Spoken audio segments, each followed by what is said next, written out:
What's going on, guys? How we all doing today? It's Corey here, and today I have another very nice Chemstrike gameplay for you guys. This is the second one that I got, and I'm now up to 6 of them, and I should be getting many more very soon. So, I'm really getting the hang of this game, excited to get some more Chemstrikes, and hopefully get the double very soon.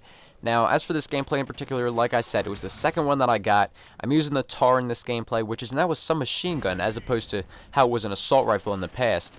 And this map is okay at times, like, okay, but it is not very good.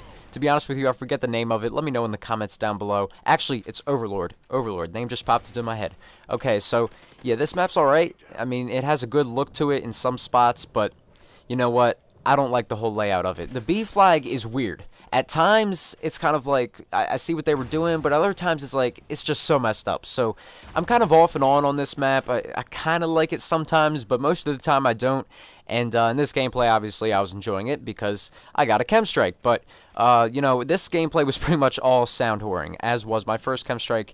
And now I've gotten on to getting some easier chems. It's not such a challenge at this point. I mean, I'm not saying it's easy. I'm not saying I'm just going to do it every game now, but eventually maybe I can, but for now, yeah, I still have to try pretty hard to get those chems, but I'm sure everyone does at this point, unless they might have got the game like a week or so early. But anyway, we're going to stop rambling now and move on to talking about what I want to talk about today, and that is the maps. As I said, this map's okay, and to be honest with you, that's how I feel about most of the maps. And it's funny, because I saw someone comment on the Carnage Clan channel saying, all of the maps are okay, but none of them are great. To be honest with you, the only ones that I really enjoy are Warhawk, Octane, and Strike Zone. And same here. Me and all my friends, whenever we play in a party, we limit ourselves pretty much to those maps. Obviously, if we can't find them, or it's taking a while, or we just want to get a quick match in, whatever, we'll play other maps, sure. But for the most part, we only enjoy and only do play Strike Zone, Octane, and Warhawk. Or, wow, I said Warhawk, weird there. But anyway, the point is, these 3 maps are good because they're simple. Now, Octane is a little, I mean, it's good sometimes because it's a small map. It's always good to have a small map no matter what it's like. But Octane, it's blurry a lot of times. There's too many random objects. And, of course, I've told people this before. Yeah, it seems like there's too many random places to hide, but eventually we'll get used to that. But the fact of the matter is, this is just how Infinity Ward games are. So don't complain like you didn't see this coming or like this isn't supposed to be happening, because it is supposed to be happening. Because that's how it was in Modern Warfare 3, that's how it was in Modern Warfare 2, that's how it's going to be for this game. Because, to be honest with you, I don't know exactly who's all involved with the development of the game at this point, but we all know that Call of Duty Ghosts, Modern Warfare 3, all that is under the mantra of the Infinity Ward mindset. More noob friendly, and the maps really, they're not horrible, they're not, it's just, well, obviously part of the problem is that we don't have ground war right now, but really, they add too many random things to the map. And again, I said that's just how Infinity Ward maps are, but think about it.